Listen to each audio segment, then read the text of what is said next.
Naturally, being in the line of birth work and reproductive health, I know that there are so many instances where our body is blamed for a range of things.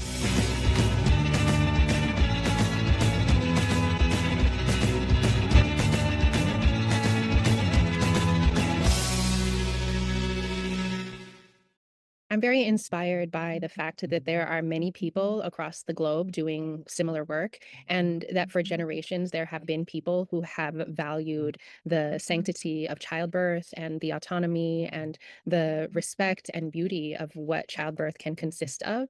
And even knowing that my grandmother, my maternal grandmother, passed away due to some postpartum complications in the setting that she was in, and knowing that there are so many stories like that makes me really, really passionate about ensuring that people who've given birth have the holistic care that they deserve, which is not just focused on the birth. That is also very much focused in the postpartum time. And then for those who are not planning to even conceive, that there's that aspect of how we can care for our reproductive health, and all of that matters.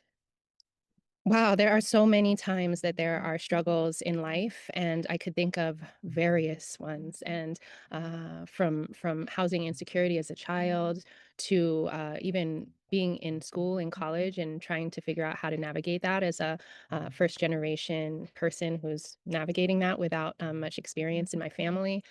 Those are all struggles that were part of my formative years. And there are struggles on a daily basis. Navigating this work in bringing a birth center to the Bronx in a city and a state that has a lot of restrictions and red lines and hoops to jump through. But just the level of commitment to drive forth, getting a little emotional here. But yeah, I'd say that the part where your vision just takes charge and the clarity of that vision keeps one moving forward despite any challenges, it almost makes it like another obstacle to overcome. And thankfully, those of us who've been um, positioned in life with more obstacles, it's almost as if we've exercised the ability to overcome. So, in that way, I feel blessed. And I also get excited about how to move through and how to be creative, how to be innovative. And I would say that always just asking yourself how we can be a solution maker in our own challenges, as well as creatively when working in contexts and systems that are restrictive, that we can always ask ourselves that creative question of how can we do this? Because there's always an answer. And even if it's not the right answer, just the act of exploring the how is very powerful. A message I would give to women and girls. I would want more people to trust their bodies and to tune in to their intuition, in addition to the awesome knowledge and exposure they have to wonderful people and education, but to really tap into themselves because there are so many answers in that space. And that we're capable, that our bodies are amazing. Naturally, being in the line of birth work and reproductive health, I know that there are so many instances where our body is blamed for a range of things, and that's not okay. So I want people to know that their body is wonderful, resilient, awesome, able, and that I would want them slash us all to be able to lean on each other, lean on community, find like-minded people, and bring them along in your journey. Share the challenges, share the triumphs. It's so much better to experience that in community. And so find your community, even if it's just one or two people who are really rooting for you.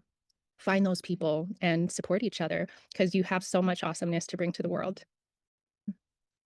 I knew I was a troublemaker when I encountered one of the first obstacles of bringing a birth center to New York.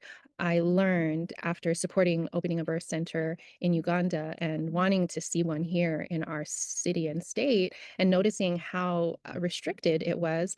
I was very disappointed and found a way to be in a lane that made sense. If we couldn't open a birth center, what could we do?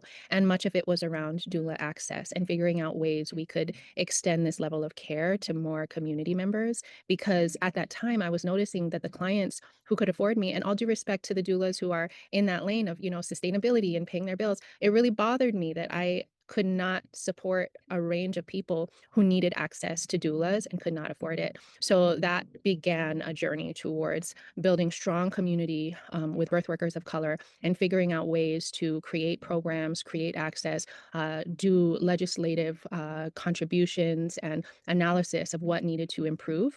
And just being able to connect with people on an organizational tip and say, what do you need? What do we need? And this is an analysis that we have to do very regularly to figure out like what we need and how can we get there. And so in that way, I would call it troublemaking because you're not accepting the status quo or the systems that are currently not good enough and you're striving to make it better. And so with the range of program design, legislative improvements and fighting for the legislative changes that we've been able to accomplish and that we continue to seek to accomplish, that is troublemaking for good.